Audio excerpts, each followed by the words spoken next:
Guys, तो आपके लिए बहुत ही इम्पोर्टेंट टॉपिक लाए हैं।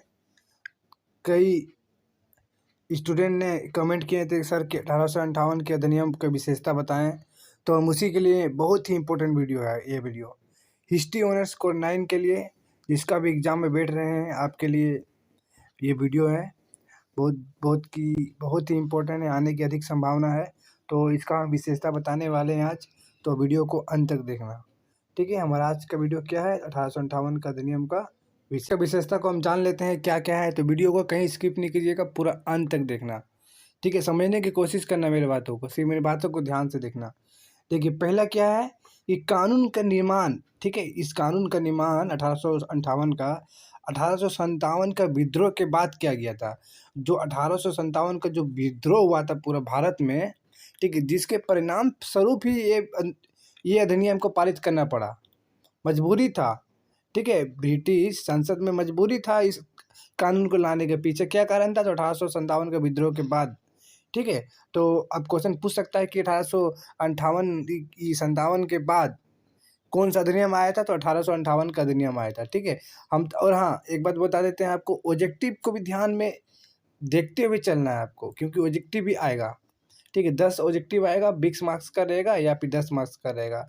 तो कोर 8 में तो 10 क्वेश्चन था, 10 मार्क्स का था, ठीक है। तो शायद 10 ही मार्क्स का रहेगा, तो ऑब्जेक्टिव को भी देखना है आपको, ठीक है। तो पहला पॉइंट समझ गए। देखिए, नेक्स्ट पॉइंट पे आते हैं। इस कानून ने ईस्ट इंडियन कंपनी को समाप्त कर दिया गया। जो ईस्ट इंडिया कंपनी था, देखिए याद रखिएगा, कंपनी कंपनी, ठीक है। पहले तो कंपनी था, लेकिन अब कंपनी नहीं रहेगा। देखिए अब क्या रहेगा, आपको ये अधिक जानना है, ठीक है। पहले कंपनी था, इस कानून ने ईस्ट इंडिया कंपनी को ख़त्म कर दिया। अब ईस्ट इंडिया कंपनी को ख़त्म कर दिया, इसका जगह तो कोई आना चाहिए, कोई तो संचालन करेगा। नहीं, कौन कौन लाया ईस्ट इंडिया कंपनी को, काहे ख़त्म किया, इसका भी पीछे रीजन है, अब उसको समझ लीजिए, ठीक है। अब इतना जान गए कि ईस्ट इंडिया कंपनी का शासन खत्म हो गया।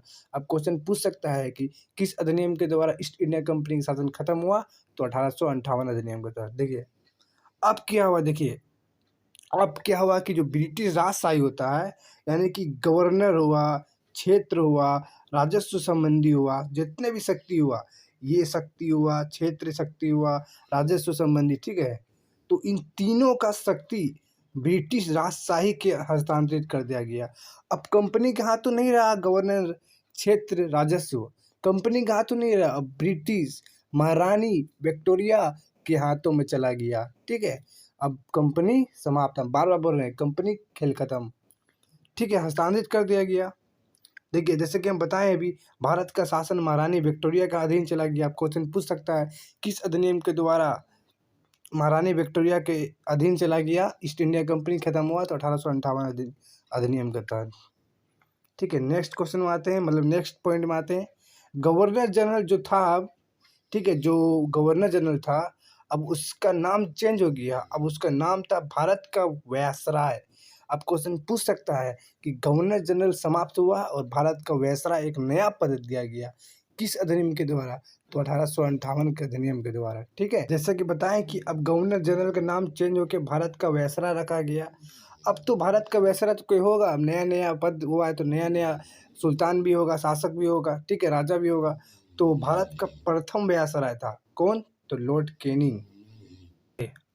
अब क्वेश्चन बन सकता है कि भारत का प्रथम वायसराय कौन था, तो भारत का प्रथम वायसराय कौन था, तो लॉर्ड कैनिंग था, ठीक है। कौन था, तो लॉर्ड कैनिंग। अब नेक्स्ट पॉइंट में आते हैं। हाँ, अब क्या बता रहे हैं हम आपको, 1858 अधिनियम का विशेषता बता रहे हैं, ठीक है।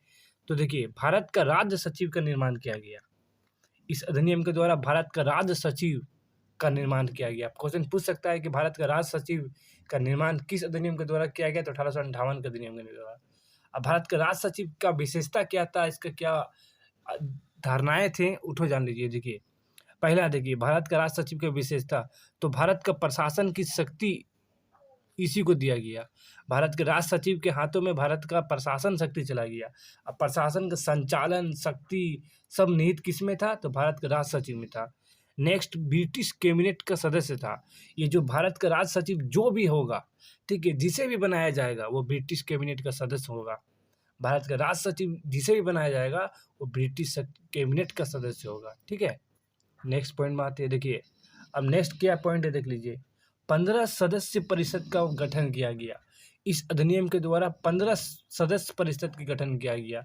इसके क्या विशेषता है इस परिषद का, तो सचिव की सहायता के लिए, कौन सचिव अभी हम बताएं, भारत का राज्य सचिव, ठीक है, जो कैबिनेट, देखिए यही देखिए, सचिव की सहायता के लिए। अब बोलेंगे अब सचिव कहाँ से आया, तो सचिव यहाँ से आया, यही सचिव है जो भारत प्रशासन शक्ति को, जो ब्रिटिश कैबिनेट के सदस्य था, ठीक है, उनके लिए 15 सदस्य परिषद का गठन किया गया सचिव की सहायता के लिए।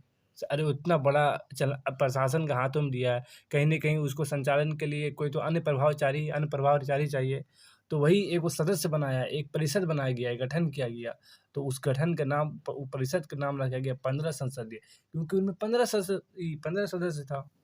तो सचिव की सहायता के लिए बनाया गया था। अध्यक्ष भारत का सचिव था, जैसे कि बताया अभी, अध्यक्ष कौन था, भारत का सचिव। ये एक सलाहकार परिषद था कि सलाह देता था कि हाँ ये कीजिए, ये जैसे कि मंत्री सब होता है, मंत्री सलाह किसको देता है, प्रधानमंत्री को, उसी प्रकार सेम टू सेम उसी प्रकार ये एक 15 सदस्य परिषद का सलाहकार समिति था। ठीक है, नेक्स्ट देखते हैं इसका इसका पॉइंट इस अधिनियम का। तो भारत सचिव परिषद, ठीक है, भारत सचिव परिषद, इसका विशेषता देख लेते हैं।